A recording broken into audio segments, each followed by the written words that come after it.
helped me to reach 2,000 subscribers.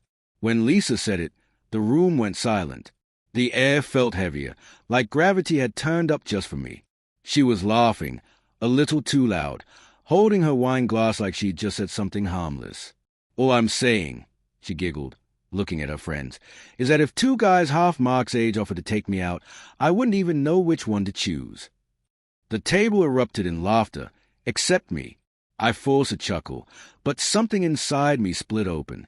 It wasn't the words, it was the way she said it. That flirty tilt in her tone. That mischievous sparkle that wasn't meant for me anymore. Her friend's eyes darted to me for a second, gauging my reaction. I smiled, the kind of tight smile that hides 1,000 tiny cracks. When we got home, she acted like nothing had happened. She tossed her heels near the couch and said, "Don't be so serious, Mark. It was just a joke." But I couldn't sleep that night. I kept replaying it, hearing the laughter echo in my head. The words twisted until they didn't sound like a joke anymore. Two guys half my age. It wasn't jealousy that ate at me. It was curiosity. Because lately, she had been different. New perfume. A lock screen that turned black the second I walked into the room. And those late-night Zoom calls with her marketing team that went an hour too long. For weeks, I told myself I was imagining things. That after 15 years of marriage, I was just being paranoid. But that joke, it wasn't random. It was a crack in the mask. So I decided to test something. The next night, while she was out meeting a client, I made a few moves of my own. I hadn't updated my social media in months, but that evening, I posted a photo of myself having dinner with a much younger woman, an old family friend who agreed to help me prove a point. The caption was simple: "Good company and great conversation." Lisa saw it within 30 minutes. She didn't call. She didn't text. Nothing. But when she came home, her smile was different. Tight. Controlled. She looked me in the eye and said, "So, you're having dinner with 25-year-olds now." "Why?" I asked, calm. "You said you like guys half my age." I thought I'd see what the fuss was about. Her jaw clenched. "That's not funny." "Neither was your joke." Silence stretched between us. The hum of the refrigerator filled the air. "Are you jealous?" I asked.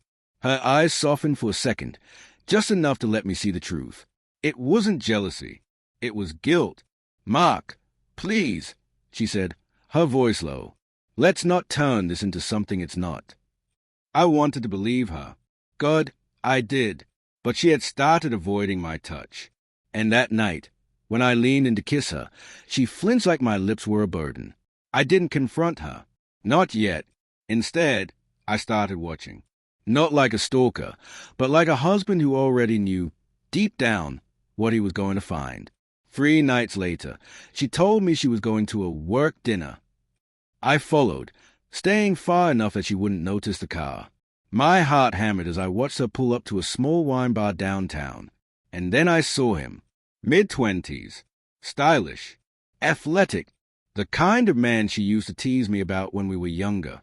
They didn't kiss, but they didn't have to. The way she laughed with him, the way her hand brushed his, there was intimacy there. Familiarity. I sat there in my car for almost an hour, staring at the two of them through the rain. I wanted to storm in, to scream, to demand the truth, but I didn't. Instead, I drove home and waited. When she returned, she smelled like his cologne, a sharp, woody scent that wasn't mine.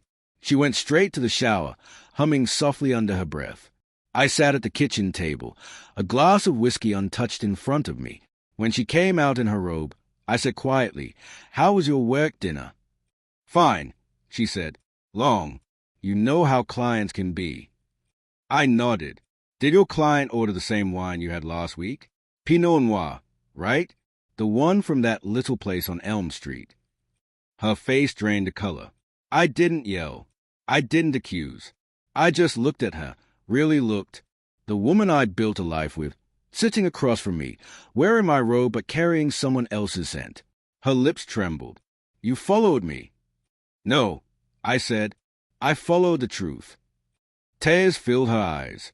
"Mark, it's not what you think." "Then tell me," I whispered. "What is it?" She hesitated, searching for the right lie, but the silence swallowed her. "It was supposed to be harmless," she said finally. "Is younger, yes, but he listens. He makes me feel seen. You stopped doing that years ago." Her words hit harder than any confession could, because part of me knew she was right.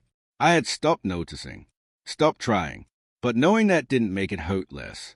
"So, you punished me by finding someone else." "No," she cried. "It wasn't like that. I didn't plan it. It just happened." I laughed bitterly. "You don't just accidentally meet someone half my age and start hiding in behind client dinners." She wiped her tears, her voice trembling. "I made a mistake. But please, don't do this. Don't throw everything away." I stood up slowly, every emotion I buried bubbling to the surface. Rage, heartbreak, pity, love, and something even darker. "You already did," I said. She fell silent. That night, I packed a small bag and left. I didn't slam the door. I didn't say goodbye. I just walked away from the woman who had turned my life into a slow-motion car crash. A week later, I updated my profile again. This time, a photo of me hiking alone, no captions, no pretenses. She called once, then twice, then never again. It's been months since that night. People ask if I'd ever forgive her. I tell them forgiveness isn't the issue. It's trust. Once it's gone, it doesn't shatter. It dissolves quietly, like sugar in rain. And every time I hear someone joke about younger men, I don't laugh anymore, because now I know what jokes really are. True stress and laughter, waiting to be found.